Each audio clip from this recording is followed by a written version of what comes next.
Soy agua, playa, cielo, casa blanca. Soy mar Atlántico, viento y América. Soy un montón de cosas santas mezclada con cosas humanas. ¿Cómo te explico? Cosas mundanas. E vem da Argentina uma decisão histórica para as mulheres. Os cuidados maternos foram reconhecidos como trabalho e serão usados para a aposentadoria. A isca. Feminismo para a transformação. Embaladas por Mercedes Souza. Fui niño cuna, teta, Eu venho trazer essa boa e recente notícia para que ela nos ajude a alimentar a nossa esperança na luta feminista. No Brasil, a gente está vivendo um momento de intensas mobilizações contra o governo. Apontamos para Bolsonaro e Mourão como responsáveis diretos por milhares de mortes durante a pandemia, corrupção e principalmente pela implementação de uma política neoliberal que piorou ainda mais as nossas vidas. Sendo que para as mulheres a situação é desesperadora, exatamente porque, além de ter que arrumar jeito de colocar comida em casa, pagar a conta do gás, da energia, ainda cai nas nossas costas todo o trabalho doméstico. Para muitas, o único mercado de trabalho possível é o trabalho como diarista. A maioria dessas mulheres são negras e durante a pandemia foram submetidas a condições de cárcere privado, violência doméstica e de trabalho escravo. Não é brincadeira, não. A gente está lutando para sobreviver e mesmo com as poucas condições de organização, é preciso, gente, estar nas ruas. E hoje eu estou aqui com a minha companheira de trabalho, Verônica Ferreira, que é doutora em serviço social, estuda a relação do trabalho doméstico. Tem uma tese interessantíssima sobre a apropriação do Estado em relação ao tempo dos cuidados que são feitos pelas mulheres, principalmente, né? Vé, muito bem-vinda, muito obrigada por estar aqui com a gente no Faísca, conversando sobre isso hoje. Obrigada a você, Guá. Para começar o nosso papo, queria que tu fizesse um pouco uma distinção entre esses dois mundos do trabalho, né? E esses trabalhos que são especificamente colocados para as mulheres. Então, por que esses trabalhos de cuidado, eles são exatamente trabalhos de mulheres, né? E por que eles devem ser considerados trabalho formal, reconhecido os seus direitos e, inclusive, serem contados para a aposentadoria? Então, Guá, super importante essa pergunta. O capitalismo, ele é uma fonte incessante de exploração, né? De produção da riqueza, de produção do valor, de produção da acumulação do capital. O trabalho que é uma dimensão humana imprescindível, né, para a nossa, inclusive, realização como parte de uma humanidade criativa. Mas nesse sistema capitalista ele é aprisionado, né, para fins de exploração. Então, ele deixa de ser uma fonte de realização para ser uma fonte de exploração, com todas as consequências que só se ampliam, né? Mas quando a gente pensa o trabalho remunerado, trabalho no campo da produção de bens, de serviços, de mercadorias, a gente está falando de uma dimensão do mundo do trabalho. Mas existe uma outra dimensão do mundo do trabalho que está extremamente vinculada com essa, né, da esfera da chamada produção, que é o campo da reprodução social, né, da sustentação da vida cotidiana, onde se situa o trabalho doméstico e de cuidados e uma série de outros trabalhos feitos, inclusive, de maneira remunerada.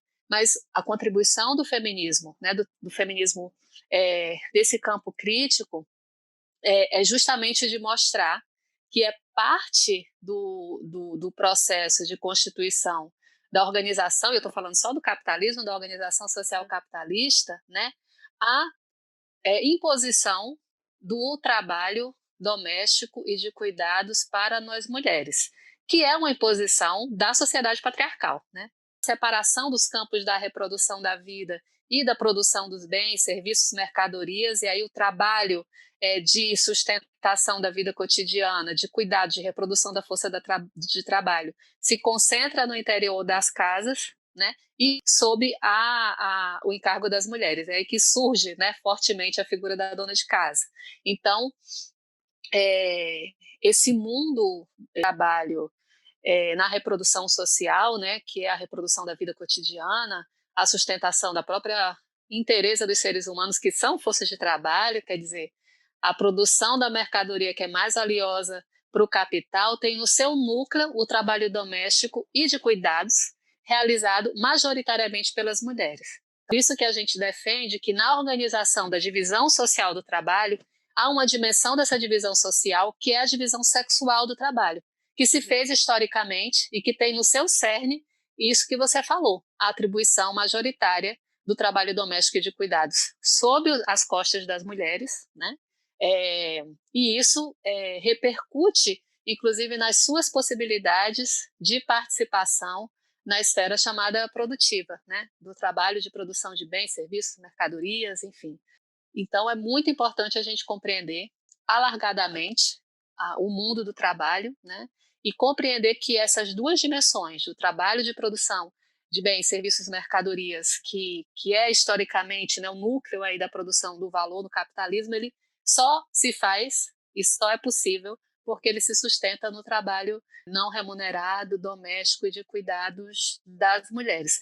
E também se faz, cada vez mais hoje em dia, também de forma remunerada. Mas a quantidade de trabalho não remunerado ela é fundamental para essa sustentação, que beneficia o capital, né, porque reproduz a força de trabalho a baixo custo, e beneficia também os homens, que têm seu tempo liberado. A sociedade não cobra dos homens a realização desse trabalho. O tempo, a culpa, a exaustão corporal que a gente está vivendo na pandemia, né?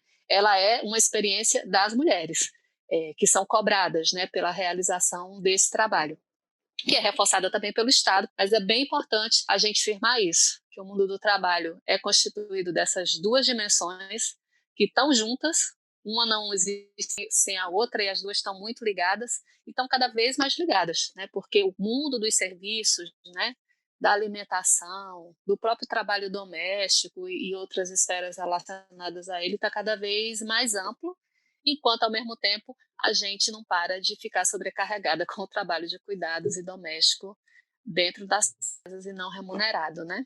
Eu queria agora que tu explicasse um pouco mais e se aprofundasse um pouco mais, porque tua tese de doutorado ela é sobre isso, né? Sobre como o Estado se apropria desse tempo de trabalho doméstico das mulheres. Pode explicar um pouquinho melhor para a gente isso? Então, Guá, posso sim. A minha tese tratou justamente dessa onipresença das mulheres, né, nos serviços de saúde, como acompanhantes, como aquelas que levam as crianças, como aquelas que são procuradas, né, pelas profissionais de saúde quando fazem suas visitas. Então, eu pesquisei a política de atenção básica, que é a política mais universalizada que nós temos em saúde, né, e as unidades básicas de saúde, e constatei que aquele trabalho que as mulheres realizam, né, dentro das suas casas, como parte do seu trabalho de cuidado e do trabalho doméstico, né, que compõe o trabalho no âmbito da reprodução social, ele perde fronteiras, né, porque ele se liga também com o trabalho que é atribuído pelo próprio serviço de saúde, com as prescrições, na medida que o próprio serviço está organizado para que as mulheres dediquem seu tempo, idas e vindas, né, constantes para levar pessoas para buscar marcar consultas. Toda a organização da atenção básica está sustentada em demandar e dispor desse tempo das mulheres no trabalho.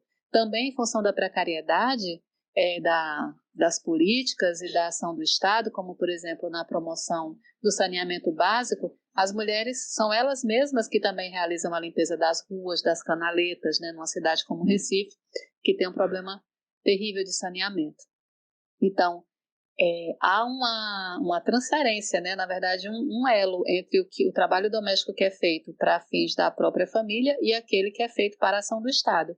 De maneira que o que eu defendo é que a apropriação do tempo das mulheres no trabalho doméstico e de cuidados não remunerado, que é parte da esfera da reprodução social, ele é também apropriado pelo Estado. É um mecanismo que sustenta a ação do Estado e das suas políticas sociais. É estruturante. Portanto, é um dos recursos de que o Estado dispõe permanentemente, né, para manejar as suas políticas e construir suas políticas.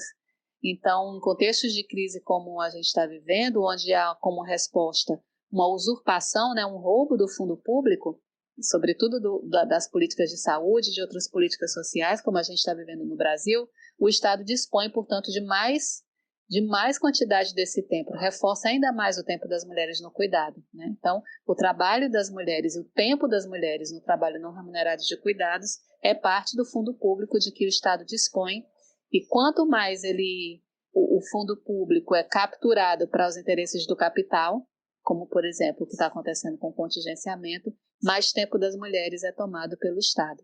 Então, a apropriação do tempo das mulheres estrutura o Estado e faz dele, além do Estado capitalista, um Estado patriarcal e racista.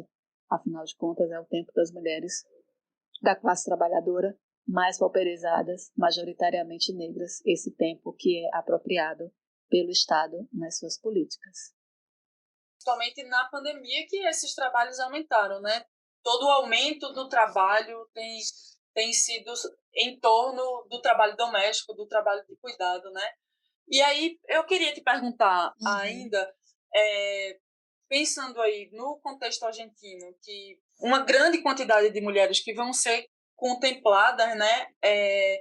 Eu queria te perguntar um pouco o que é essa medida que, enfim, que passou na Argentina, em que termos ela beneficia realmente as mulheres, e a gente pode aprender dessa lei, trazendo assim para o contexto brasileiro, né? Ela é realmente boa? Como é que ela beneficia as mulheres? Então, ela é uma medida extremamente importante, porque ela primeiro reconhece, né, a existência do trabalho doméstico e de cuidados como um trabalho que toma tempo da vida das mulheres e que contribui de maneira importantíssima para a sustentação da vida social. Então, há esse reconhecimento muito importante, né, que é uma conquista da luta feminista argentina, né, pelo reconhecimento do valor desse trabalho, desse tempo de trabalho que é consumido na vida das mulheres, e também que o fato das mulheres serem as principais encarregadas desse trabalho doméstico e de cuidados impacta nas suas possibilidades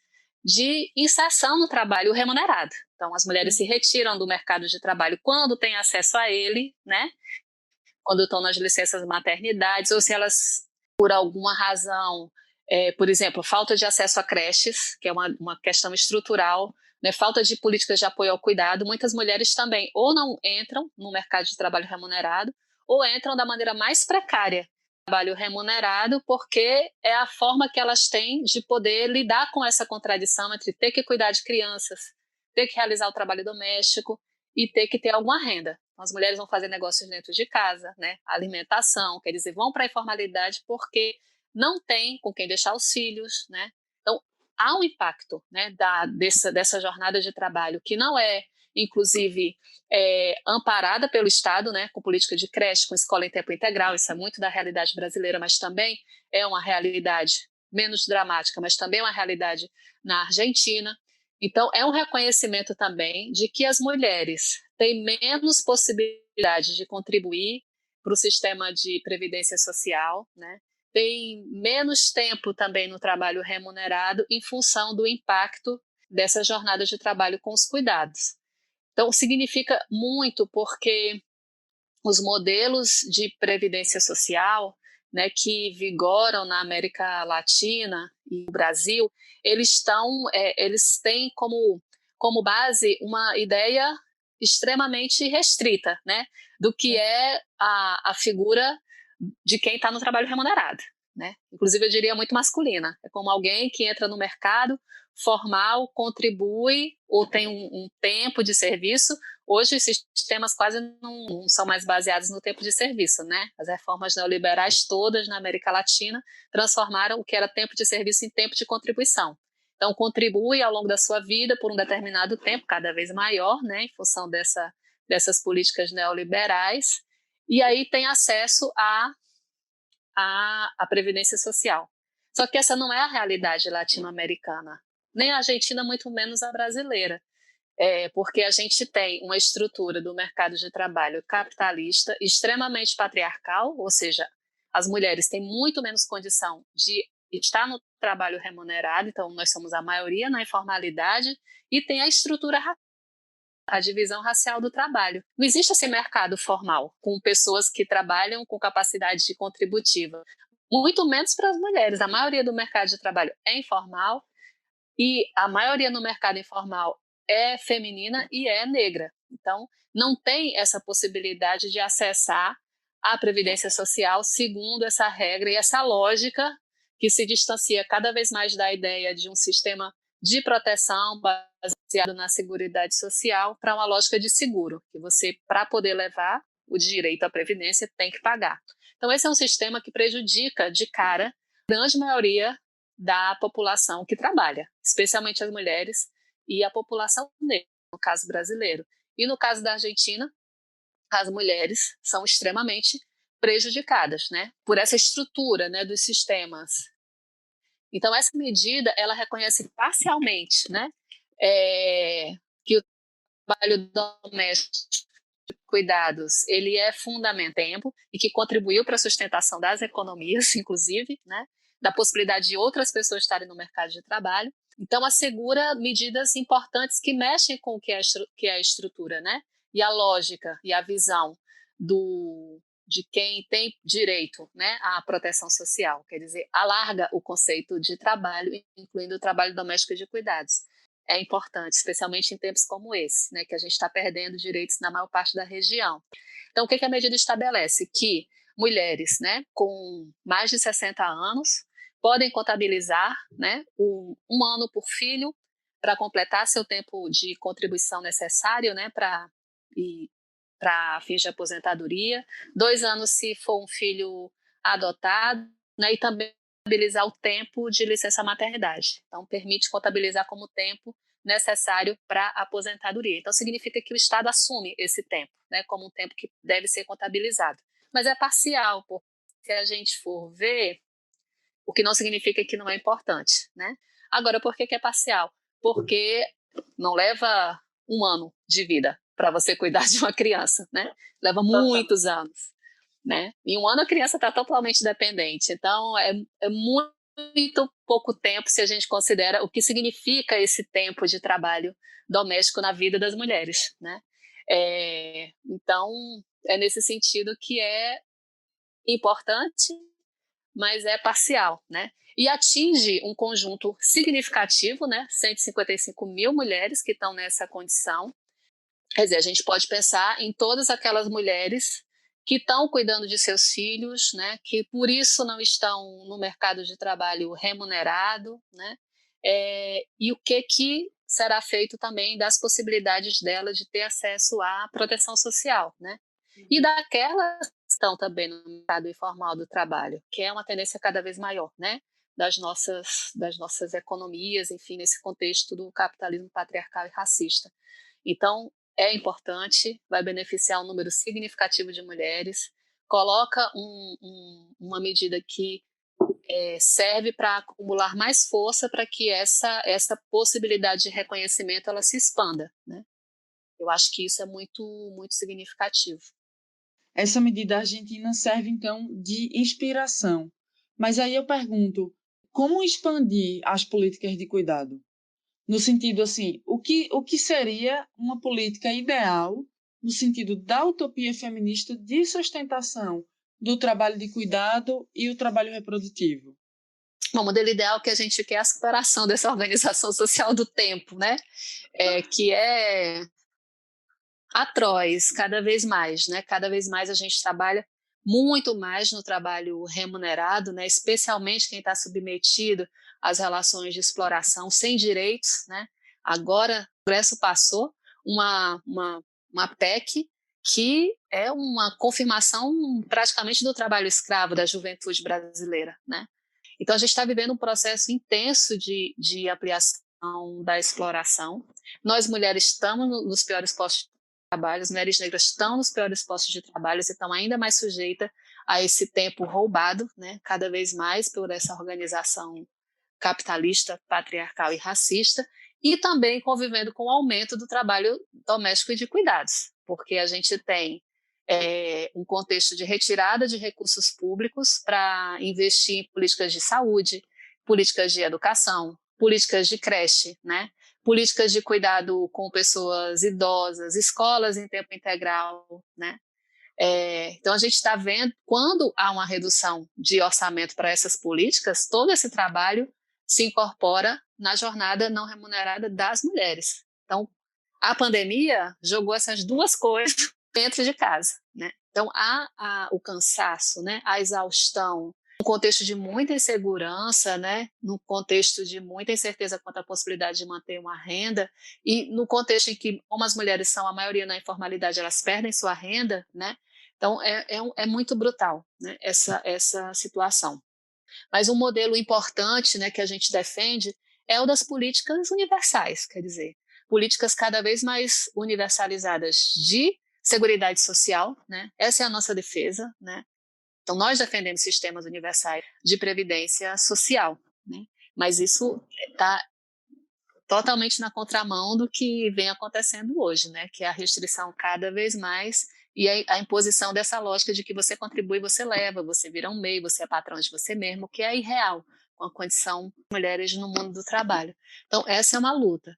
E a outra também pela garantia de políticas universais, de apoio à reprodução social, né? Porque o Estado deve ser e deve prover, inclusive com a tributação do capital, que essas políticas sejam também, né, justas, não sejam financiadas por nós mesmas, políticas universais de creche, sistemas universais de proteção e cuidado infantil, escolas em tempo integral, restaurantes populares e lavanderias coletivas. Todas essas são políticas que deveriam ser asseguradas para socializar, né, e assegurar a reprodução social não como encargo, mas como uma política, né, assumida pelo Estado, né? Mas não é o que a gente vive. A gente vive cada vez mais uma lógica de familiarização, quer dizer, de que esses cuidados devem ser providos pela família. E quando a gente fala de família, a gente está falando das mulheres, né? Porque nas famílias quem cuida, quem faz o trabalho doméstico são as mulheres. Então, esse seria o modelo ideal e é o modelo que a gente defende, né? Políticas universais, políticas que socializem, né, o tempo da reprodução social para liberar o tempo de nós mulheres. Restaurantes a preço popular, são ínfimas iniciativas existentes, né? Políticas de creche, só 21% das crianças têm acesso à creche no Brasil, né? Políticas de cuidado aos idosos, basicamente a gente não tem isso provido pelo Estado como serviço público, né? Você vai ver instituições filantrópicas ligadas à assistência social provendo isso, né? E outras políticas sociais importantíssimas também a gente não tem. E a gente precisa entender também que a realidade argentina é muito diferente da brasileira.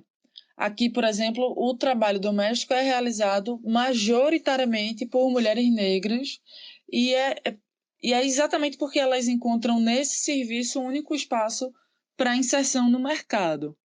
É muito importante a gente, ao discutir a questão do trabalho doméstico de cuidados, trazer a situação das trabalhadoras domésticas remuneradas e a importância delas também serem reconhecidas como trabalhadoras com direitos, né? Porque, como você disse, elas estão provendo aí, né, o trabalho de cuidados importante. É importante em países como a Argentina, mas no Brasil elas são uma mediação fundamental, quer dizer, são 7 milhões de mulheres trabalhadoras que realizam o trabalho doméstico, né? E os cuidados como parte desse trabalho doméstico. Então, é uma categoria fundamental que ainda batalha para ter os seus direitos reconhecidos, né? Esse desvalor do trabalho doméstico e de cuidados que atinge, né, que é parte da sua condição, seja quando ele é feito de maneira gratuita, né, pelas mulheres, mas também quando ele é feito de maneira remunerada. É o que explica que ainda hoje a gente tenha tanta discriminação, tanta desigualdade, né, tanta violação de direitos das trabalhadoras domésticas remuneradas.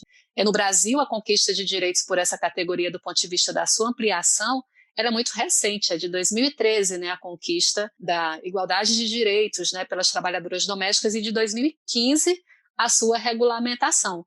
E a gente sabe que ainda hoje, e sobretudo depois da pandemia, a gente tem um contexto de intensa precarização e informalidade e desrespeito a esses direitos, né? E isso não é uma realidade só no Brasil, né? Também as trabalhadoras domésticas na Argentina fazem essa denúncia, né? As trabalhadoras domésticas do Paraguai, por exemplo, só conquistaram em 2018 o direito ao salário integral. Elas não tinham direito ao salário mínimo do seu país. O salário mínimo delas até 2016 era 40% do salário mínimo, passou para 70% e em 2018 virou um salário integral. Então imagina, eu acho que a situação do Brasil, do Paraguai, mas não só, dá uma dimensão do que é ainda o desvalor do trabalho doméstico, de como isso se incorpora na situação das trabalhadoras domésticas remuneradas e ainda com um peso muito forte do racismo. No Brasil, a maioria das trabalhadoras domésticas são negras e esse é um trabalho que se insere na divisão racial do trabalho como um trabalho para as mulheres negras, portanto, um trabalho tão desvalorizado. E assim como no Paraguai, ele é um trabalho também racializado. A maior parte das mulheres que o realizam são indígenas, né, camponesas, e não é diferente na realidade de outros países. Então, é muito importante a gente articular a luta pelo reconhecimento do trabalho doméstico de cuidados, a luta histórica das trabalhadoras domésticas remuneradas. E falar da história das trabalhadoras domésticas é falar da história de Lenira Maria de Carvalho, uma mulher além do seu tempo, uma guerreira que articulou a luta pela visibilidade e pelos direitos das trabalhadoras domésticas. Lenira nos deixou no dia 4 de agosto, deixando um legado incrível e por isso eu trago ela aqui, eu trago a voz dela aqui para dentro do nosso programa. Olha, a minha luta política, ela começou mais como religião. Eu era da JOC, né? A JOC já tinha naquele tempo, tão tal que no golpe muita gente da JOC foi presa, tiveram que sair do país e tudo. Era um movimento de igreja, mas via muito. Daí, porque antigamente, a gente fala das domésticas agora, que está desrespeitada, mas pelo menos se fala. Naquele tempo nem falava, só falava se a gente roubasse ou matasse alguém. Não falava de salário, não falava de nada. Aí eu era também, a gente era muito discriminada, a minha vontade era deixar de ser empregada doméstica. Aí na JOC eu descobri muito o valor da pessoa, sabe? Não, eu tenho uma dignidade, eu tenho direito, eu vou lutar. Aí quando eu voltei, saí da JOC, já foi com esse sentido de formar uma associação. Não sabia como, não sabia com quem. Também em outros estados já existia em São Paulo, no Rio Grande do Sul, vários estados tinham associação. Aí da associação. Agora eu nunca imaginei que fosse chegar a sindicato, né? Mas só para a gente fundar a associação passou 15 anos. Eu tinha que ter 20 domésticas de carteira assinada, isso era a coisa mais difícil. Aí porque era uma associação profissional, não era como as associações de bairro. Isso que foi essa dificuldade. Depois a gente conheceu o SOS e eu fui participar de um debate lá em Olinda. Aí foi que o SOS estava mais presente com a Cristina Tavares, que é outra de São Paulo. Aí, por causa das minhas posições, que eu disse que eu sabia mais sobre a vida da gente do que ela. Aí ela começou a me admirar muito e ajudou muito a gente na categoria. E o SOS, depois, o SOS tem sido tanto politicamente. Agora, porque quando na JOC você era uma coisa quase política, mas não falava assim de você mulher, né? A gente tinha uma coisa contra, mas não falava de corpo de mulher, não falava nada. No SOS foi diferente, né? A gente começou a ver mais o sentido do corpo e tudo. Lenira é um legado da luta política, da existência de pessoas que se organizam, né? E da luta pela democratização, né, da sociedade brasileira, da luta das trabalhadoras domésticas, nesse contexto de muita organização política, de muita luta, né, que que Lenira se constrói e contribui decisivamente, né, para a luta das trabalhadoras domésticas e primordialmente, né, organizando o sindicato, organizando primeiro a associação junto com outras companheiras, organizando o sindicato, mas na luta contra a ditadura, né, organizando e contribuindo também para outras categorias de trabalhadores e trabalhadoras que inclusive se reuniam no sindicato, né, para construir sua organização, na Juventude Operária Católica, né, de onde ela começa a sua militância, quer dizer, a Lenira significa toda a luta pela democratização da sociedade brasileira. A Lenira significa tudo que foi essas décadas, né, enfrentamento do autoritarismo, e Lenira significa isso, uma ampliação a partir da organização das trabalhadoras domésticas, do sentido da luta de classe, né? No interior da própria classe trabalhadora que se organizava, da ampliação do sentido também da luta feminista, que deveria abraçar a luta das trabalhadoras domésticas como sua causa. Então, Lenira foi esse farol que expandiu os horizontes e radicalizou. Tem duas grandes contribuições assim que marcam muito a mim quando eu lembro de Lenira, assim. Primeiro, essa preocupação com a sustentação da organização política e da organização coletiva, né? A Lenira nunca deixou de atuar no sindicato e nunca deixou de atuar com essa preocupação. Como vamos sustentar a luta das trabalhadoras domésticas? Como vamos ter um coletivo sustentando essa luta? Como é que mais trabalhadoras vão chegar, né, e tomar consciência, como ela dizia, de que só a luta, como ela também dizia, pode, né, mudar a vida, pode mudar as condições de trabalho, e que a luta é um sentido em si importantíssimo, né, para a existência. Era o projeto de vida de Lenira, era a organização e era a luta, né, das trabalhadoras domésticas e todas as outras que ela abraçou, né, na sua trajetória. Então, eu acho que essa é esse primeiro grande legado, que deve ter também uma grande preocupação nossa, né? Como é que a gente vai sustentar engajamento, construção coletiva, organização popular, né? Eu acho que esse é um primeiro ponto. E o segundo, eu acho que é essa contribuição para pensar o valor social do trabalho doméstico, né? Essa ímpar de fazer sínteses assim, vendo como as coisas aconteciam na realidade muito fortes. Então, a gente estava falando, por exemplo, de como o trabalho doméstico, né, realizado pelas trabalhadoras domésticas, ele é desvalorizado, né, porque ele carrega esse desvalor do trabalho doméstico feito dentro de casa, né. Então, a Lenira sempre disse, olha, é o fato de estar na esfera privada que marca muito fortemente essa desvalorização. E ela conta que um dia ela estava pegando um voo, das primeiras viagens dela no período da Constituinte, né, lá para lutar por direitos das trabalhadoras domésticas, e ela viu a aeromoça, que então a aeromoça era, digamos assim, um símbolo do que era a ocupação valorizada das mulheres no trabalho remunerado, né.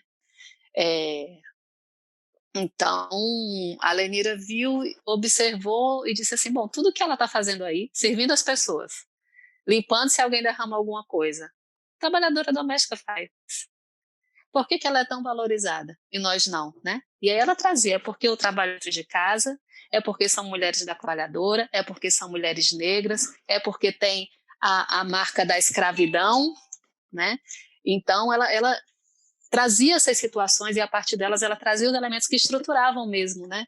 E essa reflexão sobre o que produziu o desvalor e a importância de pautar a luta das trabalhadoras domésticas como uma luta pelo valor social, né, do trabalho doméstico, que é o que está na luta das argentinas, é o valor social desse trabalho de cuidar, é o valor social desse trabalho, né, de sustentar que as crianças permaneçam vivas, né, e a justiça de reconhecer esse trabalho como um trabalho que deve ter direitos, quanto perdurar essa organização do mundo dessa forma, né.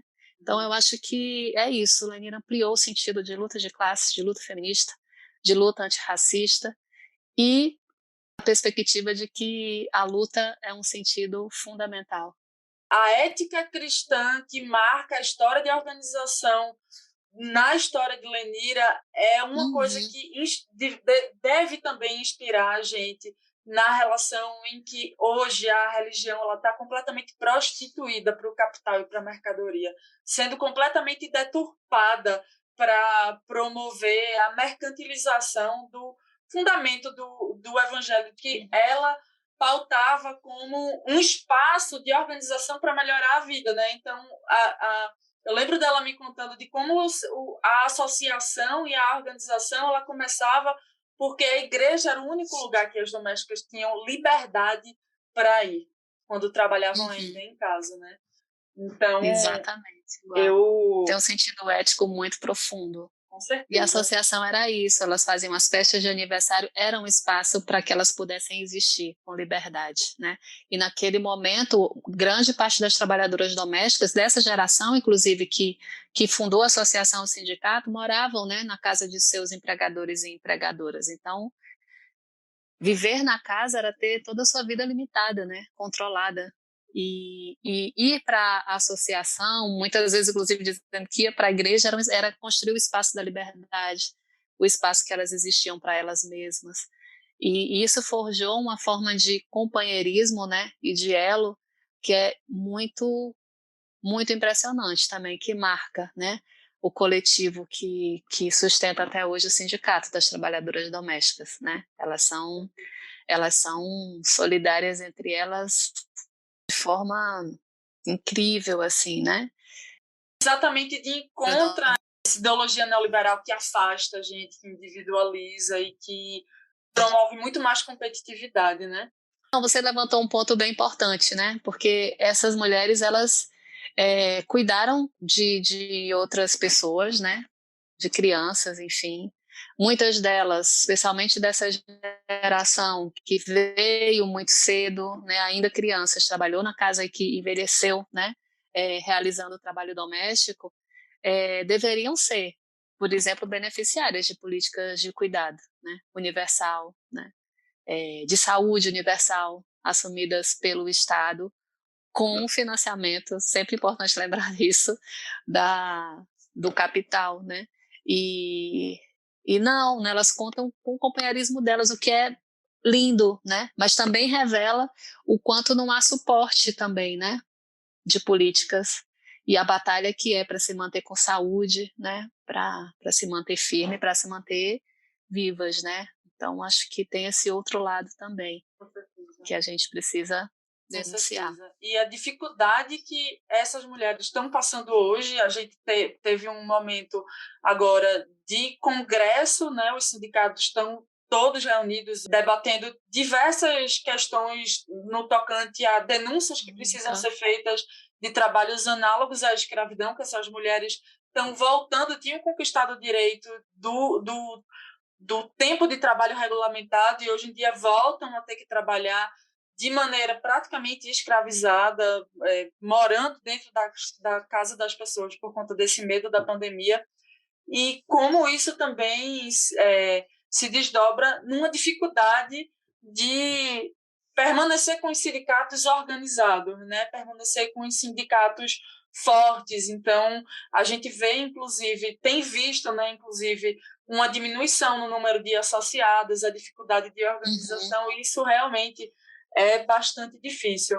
Acho que só demarcar a importância, né, da gente fortalecer no âmbito do nosso movimento, né, as lutas no campo do trabalho, né, a luta, né, por sistemas universais de previdência social, né, que contemplem todo o trabalho, né, realizado pelas mulheres e que promovam a justiça, né.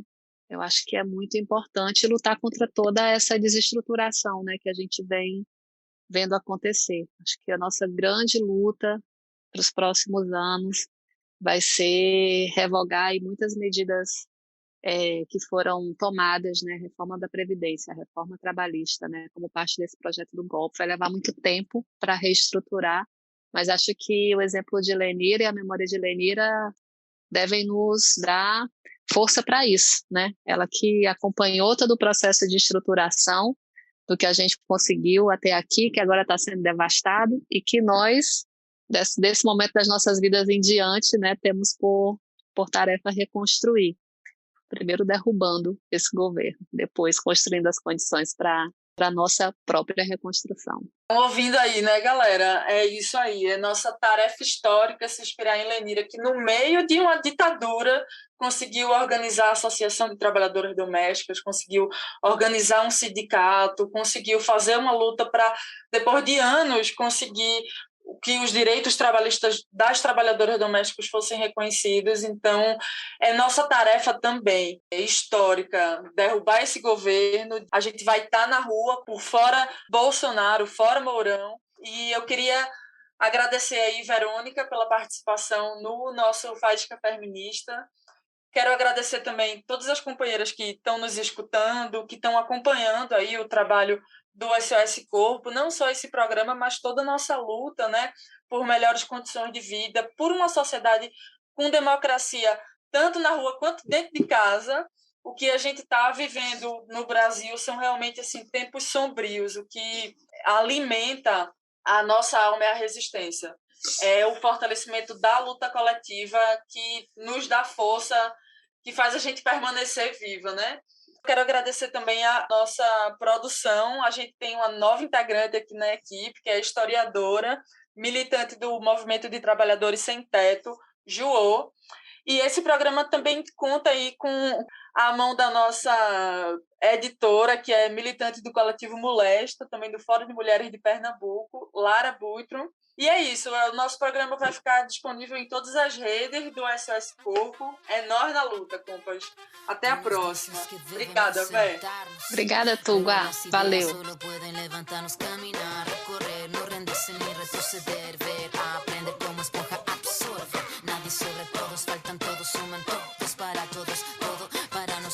Soñamos en grande que se caiga el imperio. Lo gritamos algo, no queda más remedio. Esto no es utopía, es alegre rebeldía del baile de los que sobran de la danza de mi mía. Levantarnos para decir ya basta. Ni África ni América Latina se suba. Con barro, con casco, con lápiz a patear el fiasco. Provocar un social terremoto en este charco.